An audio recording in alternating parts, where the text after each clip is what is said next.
Subscribe করুন ফরেক্স LBD চ্যানেলকে এবং বেল বাটনে চাপ দিন ফরেক্স রিলেটেড ভিডিও সবার আগে পাওয়ার জন্য। Risk warning. হ্যালো ফরেক্স ট্রেডার ভাই বন্ধুরা, নিয়ে আসলাম ফরেক্স এলবিডির আরও একটা নতুন ভিডিও। তো আমি আপনাদের সঙ্গে অনেক দিন ধরে একটা রুল শেয়ার করে আসতেছি, যে এই রুলটা মানেন আপনার ট্রেডিং লাইফে আপনি আগের চাইতে অনেক বেশি ভালো করতেছেন, বেশি বেশি প্রফিট করতেছেন, এবং এই রুলসটা মানার কারণে আমি প্রতি মাসে প্রফিট করতে শুরু করি।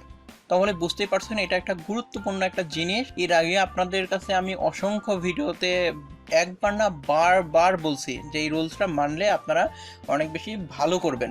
তো ভাবলাম এই রুলসটাই আমি আপনাদের সাথে আমার একটা লাইভ অ্যাকাউন্টে এই রুলসটা অ্যাপ্লাই করছি। সেই রুলসটা সহ আপনাদের লাইভ অ্যাকাউন্টের হিস্টোরিটা আপনাকে দেখাই দিই, যাতে আপনারা বুঝতে পারেন যে আসলে কিভাবে ফরেক্স মার্কেট থেকে প্রফিট করতে হয়। এটা অন্য কারোর অ্যাকাউন্টটা আমার নিজেরই অ্যাকাউন্ট, নিজেরই একটা অ্যাকাউন্ট, অনেকগুলো অ্যাকাউন্টে ট্রেড করি আমার, তার মধ্যে এটা হচ্ছে একটা অ্যাকাউন্ট। তো যেহেতু আমি হচ্ছে আমার লাইভ অ্যাকাউন্ট দেখাচ্ছি, তাহলে অবশ্যই এই ভিডিওতে একটা লাইক করবেন। ভিডিওতে আপনার এই ভিডিওটা দেখার পরে অনুভূতি কি অবশ্যই ভিডিও দেখার পরে কমেন্ট করে জানাবেন। তো চলুন ভিডিও শুরু করা যাক।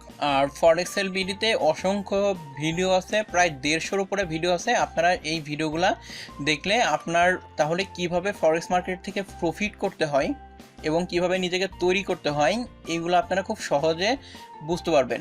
এবং এখানে প্লে লিস্ট করা আছে, প্লে লিস্টের ট্রেডিং সিস্টেম অন্যান্য বিষয়গুলো আলাদা আলাদা করে ভিডিও এখন আমার লাইভ অ্যাকাউন্ট আপনাদের সঙ্গে শেয়ার করব।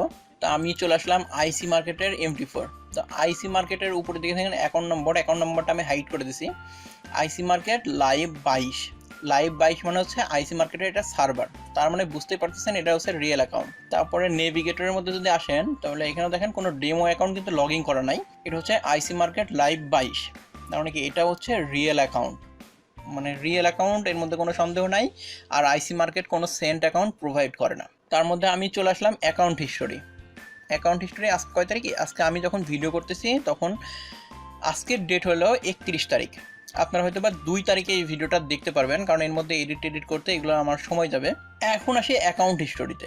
আমি আপনাদের সঙ্গে যেই রুলসটার কথা বারবার বিভিন্ন ভিডিওতে বলছি, সেটা হচ্ছে আপনার যে ট্রেডটা প্রফিটে যায় সেই ট্রেডটা আপনারা ধরে রাখতে শিখেন। ধরে রাখলে আপনি যে বিগত দিনের 5টা 10টা কি 15টা ট্রেডে লস করছেন, সেই ট্রেডে আপনি যত ডলার লস করছেন আপনার একটা ট্রেডে তার চাইতে বেশি প্রফিট আপনাকে দিয়ে যাবে। এই কারণে প্রফিটের ট্রেড দ্রুত বন্ধ করা যাবে না, প্রফিটের ট্রেড আপনাকে ধরে রাখতে হবে। তাহলে অ্যাকাউন্ট হিস্টোরিতে আসি। এটা হচ্ছে লাস্ট 1 মাসের হিস্টোরি। এখন এটা বোঝার জন্য আমি এখানে রাইট বাটন ক্লিক করলাম। রাইট বাটন ক্লিক করে লাস্ট মান্থ সিলেক্ট করে দিলে লাস্ট 1 মাসের অ্যাকাউন্ট হিস্টোরি। তো এই অ্যাকাউন্টে আমি মাত্র হচ্ছে এই একটাই ট্রেড করছি, অন্য কোনো ট্রেডার আসলে এই অ্যাকাউন্টে করা হয় নাই। তো এখন আপনি দেখেন এইখানে অর্ডার টাইম 23/4/2020, মানে এপ্রিল মাসের 23 তারিখে ট্রেডটা ওপেন করা হয়েছে। এটা ছিল বাই ট্রেড এবং আইসি মার্কেটে এটা অয়েলে ট্রেড করা হয়েছে। XTI USD মানে হচ্ছে অয়েল। আইসি মার্কেটে সর্বনিম্ন লট ছিল হচ্ছে 50 সেন্ট, মানে 50 সেন্টের নিচে আপনি ট্রেড ওপেনই করতে পারবেন না অয়েলে। প্রাইস কেনা হয়েছে $9.41। এই ট্রেডটা বন্ধ করা হয়েছে 26/5/2020, এই গত 26 তারিখে বন্ধ করা হয়েছে, মানে মে মাসের 26 তারিখে। তাহলে আমি এখানে ট্রেড ওপেন করলাম কয় তারিখে? 23 তারিখে এপ্রিল মাসের, আর ট্রেড বন্ধ করলাম মে মাসের 26 তারিখে। তাহলে মোটামুটি 23 আর 23, 1 মাস 3 দিনের মতো এই ট্রেডটা রানিং থাকছে। এই 1 মাস 3 দিন ট্রেডটা রানিং রাখার পর তারপরে আমি ট্রেডটা বন্ধ করছি। এবং বাই প্রাইস ছিল $9.41 এবং ক্লোজিং প্রাইস ছিল $32.12। তাহলে বুঝতে পারছেন 1 মাস আমি এই ট্রেডটা প্রফিটে ধরে রাখছিলাম। এবং আমি যদি এটাকে আপনাকে চার্টে দেখাই, চার্টে এটা এরকম টেনে নিয়ে যায়, ছেড়ে দিলেই চলে আসবে। তাহলে দেখেন আমি ট্রেডটা এই পজিশনে অন করছিলাম, এই যে এই পজিশনে অন করছিলাম। এই পজিশনে অন করার পরে দেখেন ওই দিনেই মার্কেট প্রফিটে চলে গেছিলো। প্রফিটে যাওয়ার পরে তার পরের দিন কিন্তু মার্কেট আবার লসে চলে গেছে। তারপরের দিন আবার পিন বের করে আবার মার্কেট উপরের দিকে ওঠা শুরু করছে। এই বিগত একটা মাস আমি হচ্ছে এই ট্রেডটা প্রফিটে ধরে রাখছিলাম, ধরে রেখে গত 26 তারিখে এই ট্রেডটা বন্ধ করা হয়েছে। এবং এই এক ট্রেডেই হচ্ছে প্রফিট $1135। এই প্রফিট হয়তো বা অনেকের কাছে কিছুই না। আমাদের দেশের অনেক ট্রেডার এর চাইতে বেশি বেশি ডলার একদিনে ইনকাম করে, কিন্তু আপনার যতটুকু ক্ষমতা ততটুকুই হচ্ছে আপনি প্রফিট করতে পারবেন বা ততটুকুই হচ্ছে আপনি রিস্ক নিতে পারবেন। আমি আপনাদেরকে এর আগের ভিডিওগুলোতে অনেকবার বলছি, দেখবেন আপনি এরকম একটা প্রাইস সেট করে দিবেন টেক প্রফিট, যেই টেক প্রফিটে যাওয়ার আসলে কোনো সম্ভাবনাই নাই, কিন্তু আপনি ম্যানুয়ালি মার্কেট দেখতে থাকবেন, দেখতে থাকার পরে আপনার যখন মনে হবে যে না মার্কেট আর মুভ নাও করতে পারে, তখন যে আপনি ট্রেডটা বন্ধ করে দেবেন। তাহলে দেখেন এখানে আমার টিপি সেট করা ছিল হচ্ছে $60, মানে এর হাফ মুভ করছে মার্কেট। হাফ মুভ করার পরে ট্রেডটা বন্ধ করে দেওয়া লাগছে। স্টপ লস ছিল হচ্ছে 0.38। তার মানে মার্কেট আসলে কত নামছিল লাস্ট? আইসি মার্কেটে অয়েলের প্রাইস নামছে, আইসি মার্কেটে অয়েলের প্রাইস নামছিল $3.41, আর আমার দেওয়া ছিল মাত্র 38 সেন্টে। বুঝতে পারছেন এখানে রিস্ক অনেক কম নেওয়া হয়েছে। এই অ্যাকাউন্টে আমি একটাই ট্রেড করছিলাম, এটা তো আপনাদেরকে দেখালাম, কারণ লাস্ট এক মাসে এখানে যদি ক্লিক করি, এই যে লাস্ট মাস ক্লিক করার পরে এখানে $1135 লস অ্যান্ড প্রফিট, এখানেও দেখেন $1135। তাহলে আমি ওদের অন্য ট্রেড করতাম তাহলে এখানে সেগুলো শো করতো। তো আমি একটা আলাদা সেপারেটভাবে হচ্ছে একটা ডলার এখানে ট্রান্সফার করে নিয়ে এসে শুধুমাত্র এই অয়েল ট্রেডটা করার জন্যই, শুধুমাত্র এই অ্যাকাউন্টে এই একটা ট্রেডই করছিলাম।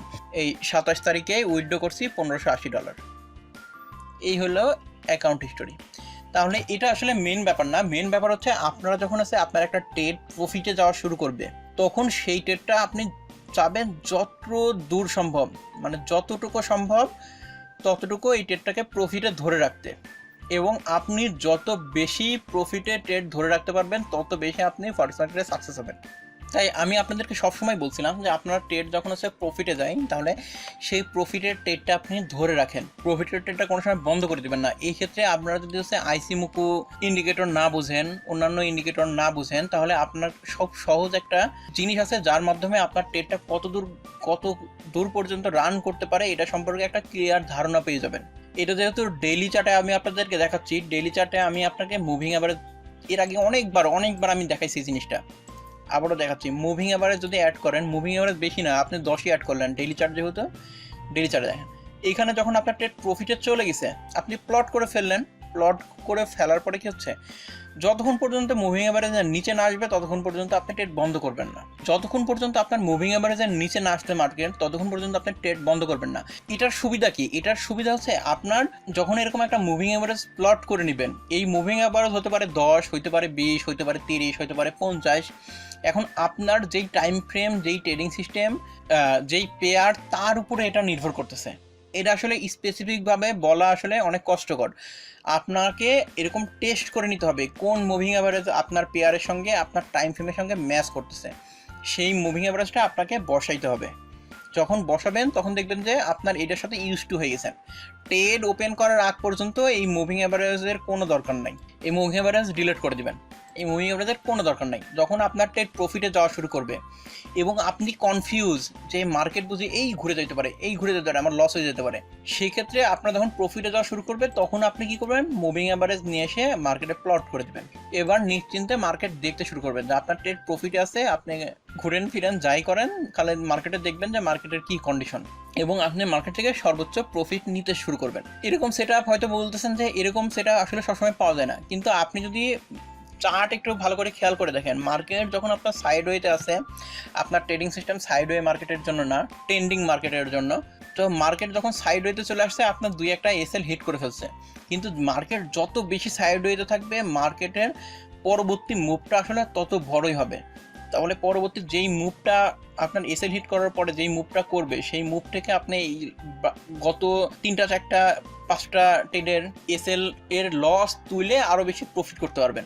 আসলে ফরেক্স মার্কেটে লস হবে না এর কোনো আসলে নাই, লস হবেই, কিন্তু আপনাকে সবচেয়ে কম রিস্ক নিয়ে সবচেয়ে বেশি প্রফিট করতে হবে। এখন ডেইলি চার্টে দেখেন এরকম কিন্তু লং মার্কেট উঠছে নামছে, এবং যে কোনো পেয়ারে আপনি এরকম পাবেন। হয়তো এখন করোনা ভাইরাসের কারণে মার্কেট একটু এলোমেলো মুভ করতেছে, তার মধ্যেও একটা কিছু নির্দিষ্ট প্যাটার্নে ফলো করে কিন্তু মুভ করতেছে। এটা নিয়ে অবশ্যই কিন্তু আমি আপনাদেরকে ভিডিও দিছিলাম। তো আশা করছি ভিডিওতে কি বোঝাতে চাইছি বুঝতে পারছেন, যে ভিডিওর মেন থিম আজকের ভিডিওর, যে আপনার ট্রেড যখন একটা প্রফিটে যাবে তখন সেই ট্রেডটা প্রফিটে ঝুলাই রাখবেন। যত বেশি প্রফিটে ঝুলাই রাখতে পারবেন তত বেশি আপনি প্রফিট করবেন।